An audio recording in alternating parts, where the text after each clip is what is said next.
Excuse me, love. Hello, Loida? Ma'am Jade, pasensya na po kayo. May nag-offer kasi sa akin, mas malaking sweldo. What? No, hindi pwede. Loida, hindi ka pwede mag-resign. Bakit? Pagkano ba ang offer sa'yo? Nasa 25,000 po isang buwan. Well, kaya kong tapatan yan. I can give you 35K a month. Please, Loida, ayoko lang magpalit ng kasambahay. Please. Thank you na lang po sa lahat, Ma'am Jade. Pero okay na po ako dito eh. Bye po. Lloyd, hello? Oh, bakit? Anong problema kay Loida? Nag-resign siya, love. Ano? Ba't hindi mo tinanggap? Malaki yung offer. Eh, paano kasi, ma'am? Kung pauwiin niya ako, madalas hating gabi na. Wala na akong oras sa mga anak ko. Pero kayo, una niyong tinanong sa akin kung okay lang ba kung panggabi ako dito.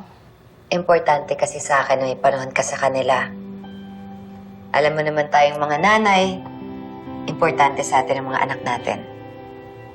Kaya hanggat may oras tayo, dapat sulitin natin yun. Maraming salamat, Ma'am Emma. Aasahan niyo po ako na lahat po na sinabi niyo sa akin. Sa akin lang po yun. Salamat sa'yo, Loida. Napakalaki ng tulong mo para mabawi ko si Mookie kay Jade. Gusto ko nang bumawi sa anak ko dahil hindi natin alam kung hanggang kailan natin sila makakasama. Mayayakap, mahahalikan, maaalagaan.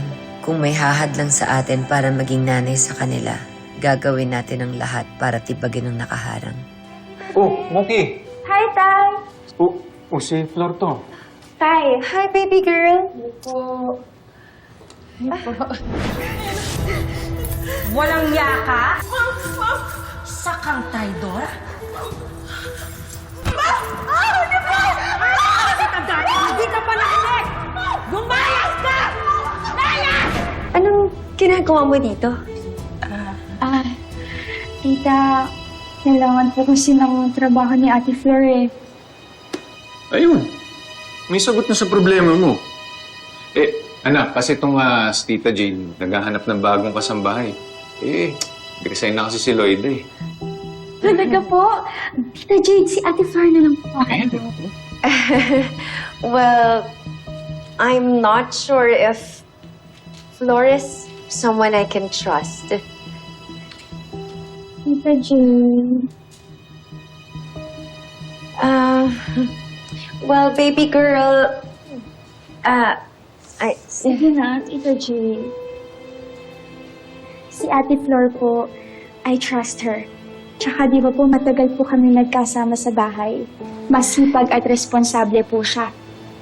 Isa pa po, she cares for me. Opo, ma'am. At saka sisiguraduhin ko po lahat po ng iuutos niyo gagawin ko po.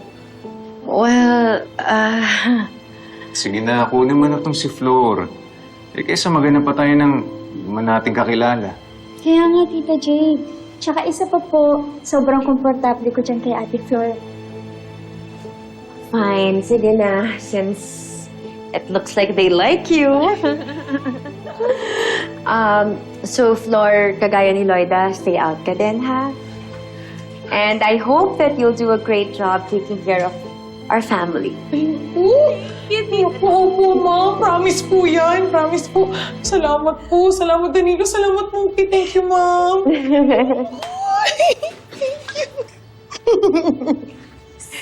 Salamat po.